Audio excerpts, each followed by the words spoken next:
Being in the shoes of Field Marshal Erwin Rommel in the months leading to D-Day must have been a living nightmare. The Allies seemed to be everywhere, preparing to strike from every direction. As the largest amphibious invasion in human history loomed closer, large troop encampments had been photographed across Pas-de-Calais in the north of France. Thousands of tanks, and even more tents, spoke of an unprecedented attack. However, other reports pointed to a major invasion of Norway. Things were just as concerning in the south, with intelligence suggesting a massive amphibious landing on southern France. Moreover, the British Twelfth Army was assembling in preparation for a rumored invasion of the Balkans from North Africa. In the end, the liberation of Europe would not start in Pas-de-Calais or in southern France. In fact, there was no such thing as the British Twelfth Army, and it had all been an elaborate series of deceits designed to mislead the Germans. Even so, ruses like Operation Zeppelin that claimed an invasion through the Balkans were so sophisticated and masterfully executed that some historians still debate whether Winston Churchill actually considered liberating Europe that way.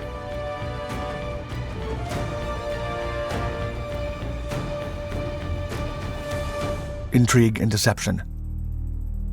D-Day proved to be the spectacular turning point of World War II and the start of the liberation of Europe from the brutal clutch of the Nazi regime. Nevertheless, fooling Germany into doing just what the Allies wanted was one of the most outstanding achievements leading to Operation Overlord. Dozens of deception operations were carefully orchestrated to trick, confuse, demoralize, or put the Germans at ease, depending on the situation. All the procedures were encompassed within Operation Bodyguard, whose objective was to ensure Germany had no clear idea of when and where the Allied invasion of Europe would occur. Bodyguard was divided into several specific missions all across Europe. Operation Fortitude sought to make Adolf Hitler believe the Allies would invade Norway and then France through Pas-de-Calais. The scheme seemed very plausible, as Pas-de-Calais was the closest to British territory. The Allies then arranged hundreds of enticing air patrols in the region, phony troop encampments, inflatable tanks, and even actors playing roles as key generals on the other side of the channel. At the same time, Operation Fortitude South suggested that the Allied thrust would come from the south of France. Operation Graham made it seem like the Allies were about to launch a significant attack on Sweden, while Operation Royal Flush was a diplomatic scheme where Allied agents negotiated high-profile deals with Sweden, Spain, and Turkey to show the world they were looking for support for an invasion of Sweden and for an attack on France. Hitler had no reason to suspect the invasion would strike in Normandy. Operation Zeppelin. Not all deceptive operations were meant to deceive Germany about the events leading to Operation Overlord. Others were concerned with crippling the Germans' ability to reinforce once the invasion began. That was the case of Operation Zeppelin, another upshot of Bodyguard, designed explicitly for the Mediterranean region.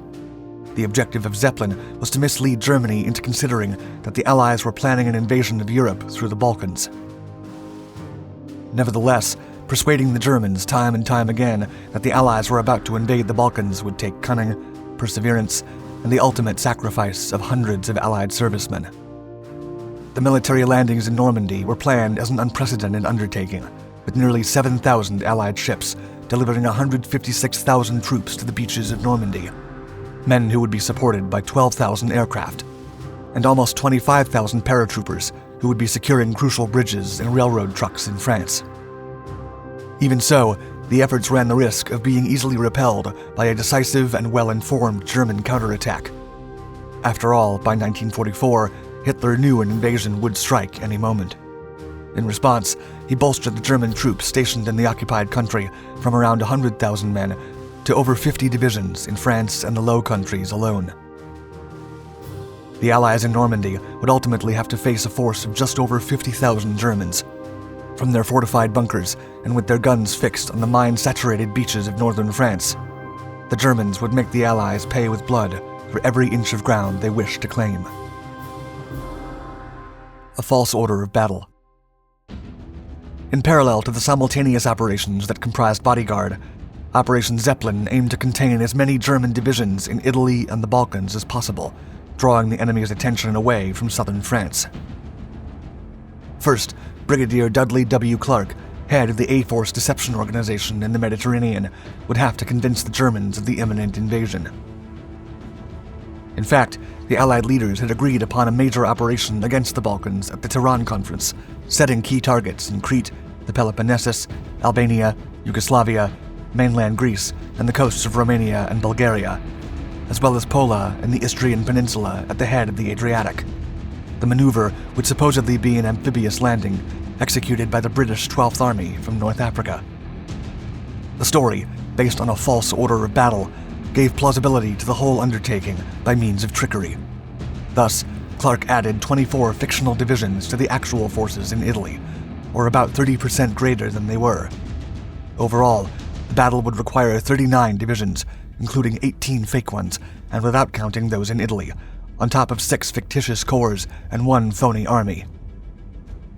The first stages demanded elaborate implementation of so-called special means involving double agents and undercover operations.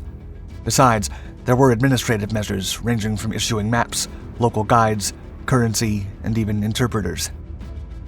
On the other hand, reconnaissance flights and aerial and naval raids on key fake targets would further nourish the Germans' imagination, and dummy gliders, emplacements, and radio signals lent credence to the idea. The second phase began on March 10th and came with a particular difficulty. The Allies would have to convince the Germans that they had postponed rather than cancelled the invasion. The untruth. In mid-March, a London-based double agent informed the Germans that there would be a special message in the BBC broadcast. The special phrase would indicate to non-existent Yugoslav leaders that the invasion would happen in 30 days. However, should it be postponed, the secret code would be repeated in the following transmissions. As a result, the Germans were led to believe that the Cretan, Greek, and Albanian operation would be pushed to April 21st.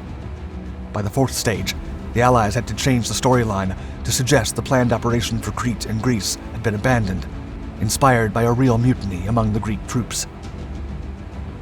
As the start of Overlord neared, A-Force would be tasked with holding the German reserves in southern France for at least 25 more days. So began Operation Vendetta, the supposed U.S. 7th Army's advance from the south coast toward Toulouse and Bordeaux. Notably, the strength of the tricky maneuver was based on fictitious formations. In fact, 2 real ones were removed, and the bulk of the actual landing craft was allocated to Normandy. The undertaking began in early May with smokescreens, dummy landing craft, and anti-aircraft defenses in their wake. Redefined success. The final phase began at the beginning of June. Turpitude was Zeppelin's last stage in the east, making up for the supposedly cancelled Cretan and Peloponnesian landings. The news story suggested that 1 Greek infantry and 2 British armored divisions would capture Thessaloniki, passing through Turkey into Thrace to link up with the Soviet drive through the region. Consequently, large amounts of dummy vehicles became the basis for the non-existent 20th Armored Division, which nonetheless joined a genuine force near Aleppo. In addition, deceptive roads, stockpiles, and compelling radio traffic added to the collective imagery. By June of 1944, Zeppelin had fulfilled its purpose, and the operation was ended in early July, having succeeded in keeping the Germans spread out throughout Europe.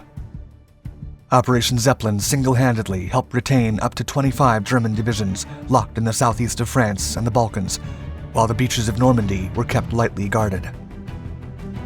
Overall, Bodyguard was a complex and successful operation that prevented 150,000 troops, a whole air force, and a panzer division from reinforcing the enemy from Norway, and as many as 18 divisions of the 15th Army from counterattacking at Normandy.